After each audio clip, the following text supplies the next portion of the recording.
he just had a bad cough and a hoarse voice. And Thursday, he was ready to go back to school. He said he was feeling better. His cough wasn't as bad. His voice was still hoarse.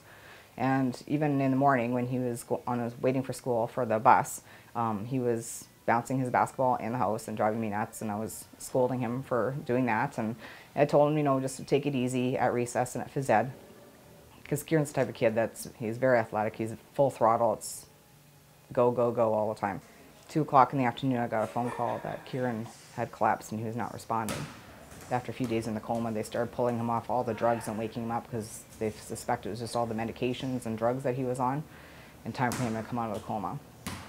And when they pulled him out, he was actually doing very well. They actually said, he's doing remarkably well. When he came out, he recognized me.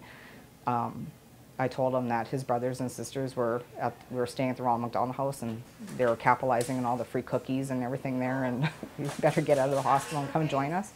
And he smiled and he laughed, and then it kind of seemed like things are going to be okay. And they were talking about moving him into the other area of the hospital, no longer in the ICU.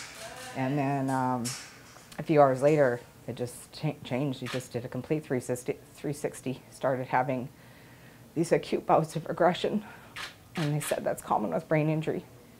Hopefully with time it'll pass. And they would knock him out with a van.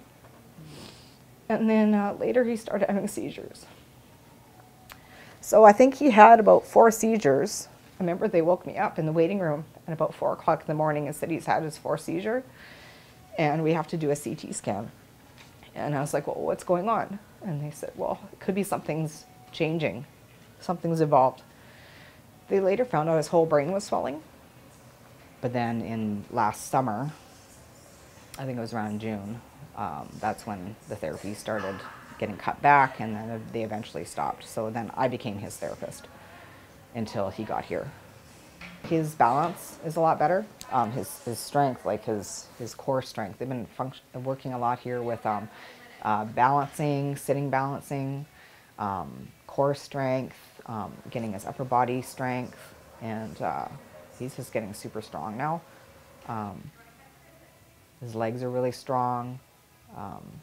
Everything, just like before he would have a hard time taking a ball and throwing it. Like there's just the connection in his brain. He just couldn't release the ball. But now he can whip a ball at me like it's crazy. It's almost like a missile now. So what the progress he has made, it's amazing. And thank God for this place, because thank God we have a facility like this in Regina and Saskatchewan. It's been heaven sent, and I just wish I could have gotten him here sooner.